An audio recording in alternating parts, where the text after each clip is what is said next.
Yung message ng amo ko, guys. Sinabihan niya ako dito ng exploitation daw ako kasi sinabihan niya na. Yun ang mga ano niya. Yung message niya. Ito lang, nagpaalam lang ako na maglabas ako. Tapos sabi niya, ba't ako maglabas? Kasi mag-off ako.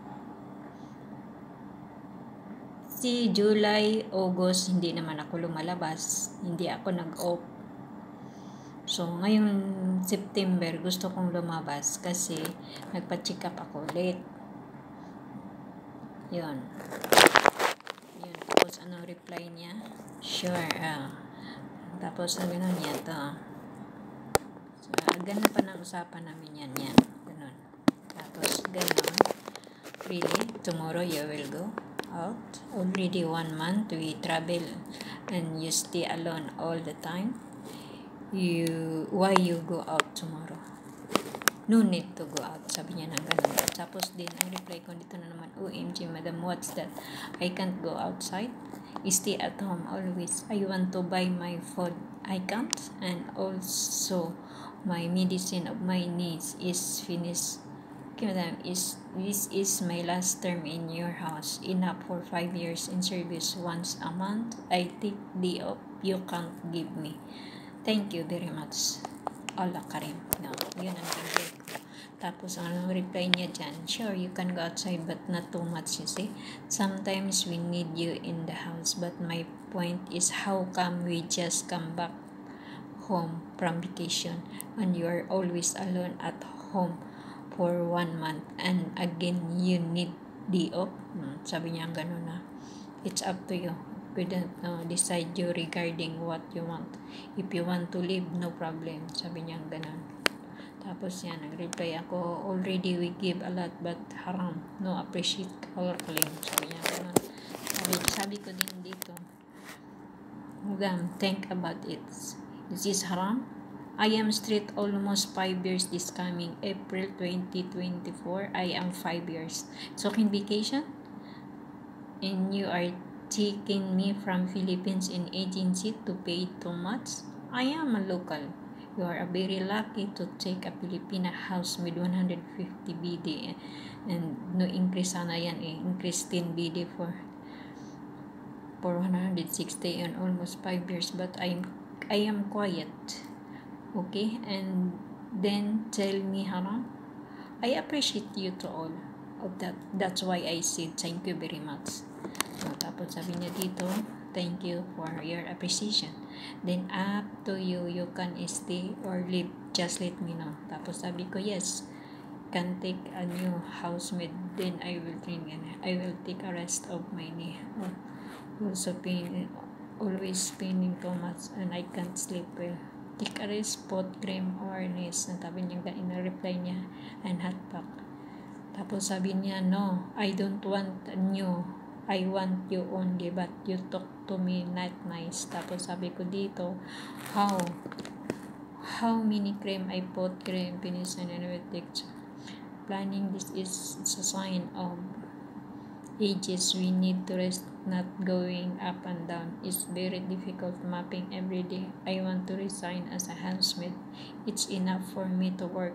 I stay at home with my grandkids, and my daughter said, stop working, mama. Good morning, madam, or is not good. But I am telling the truth, madam. Sorry, madam, if I don't wear is not nice word. Sorry, I'll go the hospital now because too much pain my knee. Tapos sabi niya, nandun ako sa hospital. We need to pay the extra music. But hindi siya nagbigay sa akin ng pambayad sa hospital. Ako lang talaga nagbayad nito lahat. Okay, but okay. What time you can load? Ay, hindi ko nag-answer niyan. Yan. Fatima, we pay for you. Last 2 months in August. Your extra salary for salary advance for 2023. And also ticket in July. And also we give to laptop 2 times. And also iPhone. Yan ang problema. Naghatag sila ng laptop 2 times. Nasaan? Allah Karim. Allah, nakibalo kung nagbigay ba sila o hindi. Nagbigay siya pangbili ng laptop 2020. Yun yung yun yung parapol ni Sir Mike na laptop. Yun yung mga binayad ko sa pag-boost ng mga pag-likes para makuha namin ang likes. Yun ang binayad ko. Nagbayad ako ng 8,000 sa pag-likes lang. So, ang binigay niya sa akin 70 BD. Magkano lang yung 70 BD is 7,000 plus. Noong unang, kasi pa lang noon, 137 pa lang ang palitan noon. So, nasa 7,000 lang yun, ang pira ng 70 BD. So, ako pa ang nakatapal pa ako ng 1,000 plus kasi nagastos namin dyan sa laptop na pagpa-likes lang sa mga para manalo kami is almost 10,000. Yun yung laptop na yan na kay JR ngayon. So, yun ang paliwanag ko. 2020 yung nagbigay. Pero ngayong August, hindi siya nagbigay ng laptop. Sabi-sabi lang niya yun na magbigay sa laptop, pero hindi siya nagbigay. Ano ba yan? Anong iniisip nila? Saan? Silang ganun. Tapos nagbigay siya ng iPhone 2021. Ano yun? Hindi naman gumana. Sira. Yun ang pagmamalaki nila sa akin. Nagbigay sila. Mabuti pa hindi ko tinanggap yun. Kaya ngayon, hindi ko natatanggapin yung laptop na yan. Hindi ko na talaga tatanggapin yan na magbigay siya ng laptop. Hindi talaga siya nagbigay. Si Allah nakakita kung nagbigay siya o wala. Hindi ako nagsisinungaling. Hindi siya nagbigay ng laptop. Sabi lang niya yun na magbigay siya ng laptop pero wala. Yun ang niya. Mga sinungaling talaga. Ito. Allah ka rin. Tapos ako pang sabihan na exploitation daw ako. Ano malam nyo guys, yung words na exploitation is samantala. Pansamantala ka. Tapos, di ba? Kung nagsamantala ako, sino bang na magsamantala na mag 5 years ka na dito, hindi sila nagbigay ng increase sa akin. At saka 3 years akong walang visa sa kanila. Sinong nagsamantala ako? Sinong nag-exploitation ako?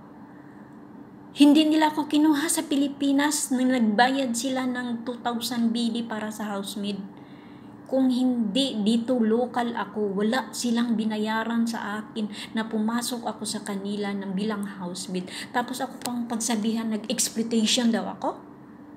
Nagsamantala daw ako? Sinong nagsamantala? Sa tingin nyo, ako ba o sila? Sige nga.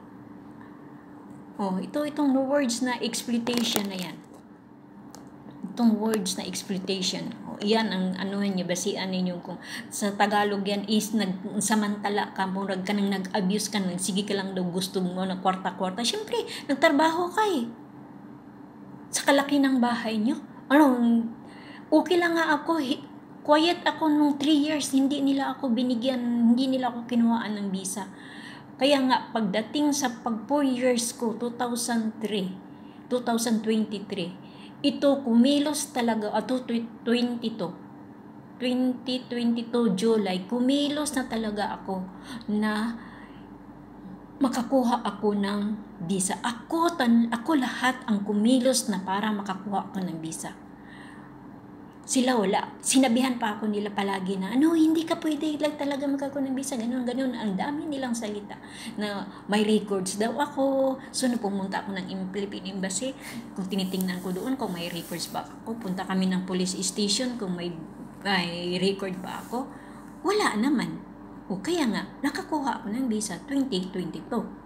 So, ngayong July 26, ko na yan, July 26, 2024, mag-ina ang kontrata ko kasi nakakuha ako ng visa. Mabuti pa nga, nagsisi talaga ako kung bakit ko pumayag na pangalan nila. Ang sabi pa naman doon sana sa agency na huwag kang pumayag na pangalan nila ang i-visa mo. Gusto pa naman ng agency nga pangalan niya ng visa ang ilagay ko. Hindi sa kanila. Kasi pag may mangyayari, hindi daw ako makakaalis agad. Yun, nagsisisi talaga ako. Nagtiwala lang kasi ako eh. Yun. mahirap talaga magtiwala guys. Hindi talaga napagkakatiwalaan ng mga taong mga ganito. So ngayon, ano ang dapat kong gawin? Ano kaya sa tingin nyo guys? Tulungan nyo naman ako kung ano ang dapat kong gawin. Maraming salamat.